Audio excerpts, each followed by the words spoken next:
Predstavte si postaviť si maličkú chalúbku v širokej doline potoka Biela pod Belianskými Tatrami, iba s jedným oknom, do ktorého by v noci svietilo svetlo zorničky, tak ako to pred mnohými rokmi podľa legendy urobil jeden z uhliarov, ktorý v týchto miestach pálil drevené uhlie.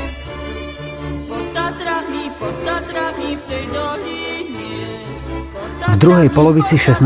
storočia si tu postupne uhliari, ktorým toto miesto učarovalo, postavili ďalšie svoje chalúbky. A takto vznikla osada, ktorú pomenovali Zor, teda Ždiar. A práve v obci Ždiar v okrese Poprad dnes stojí penzión Havran, ktorý je súčasťou krásneho prostredia Belianských Tatier, Spišskej Zamagury, Vysokých Tatier a Zamaguria.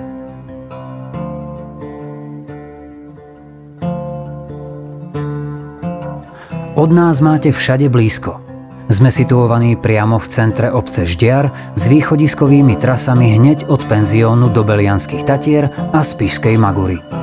Môžete vyraziť na turistiku, cykloturistiku, za lyžovaním alebo bežkovaním do známych lyžiarskych stredísk ako Ski Deny, Ski Bachledová dolina, Ždiar Strednica, Ski Strachan centrum či zrelaxovať v okolitých termálnych kúpaliskách Vrbov, Aquacity Poprad, Tatranská Bukovina alebo Bialka Transka, ktoré sú vzdialené maximálne 30 km od penziónu.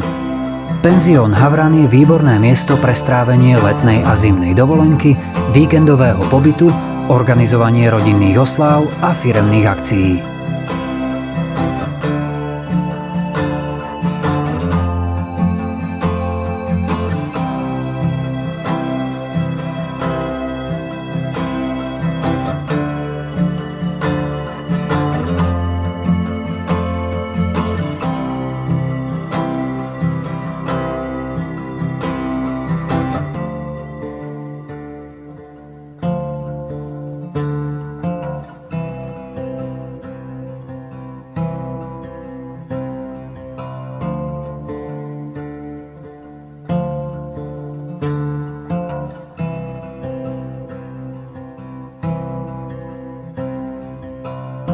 V našom penzióne máte k dispozícii bar, reštauráciu, spoločenskú miestnosť s krbom, kuchynku, saunu, masážne lôžko, wellness a fitness centrum, stolný tenis a vonkajšie jacuzzi.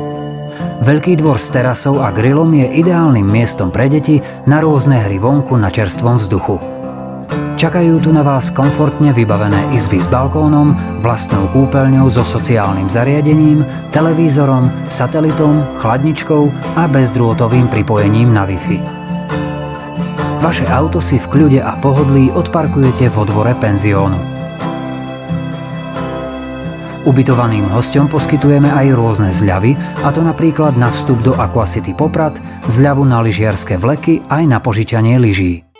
Využite u nás možnosť celoročného ubytovania s ponukou akciových balíčkov a my sa už teraz tešíme na vašu návštevu v našom rodinnom penzióne. Ubytovanie v penzióne Havran.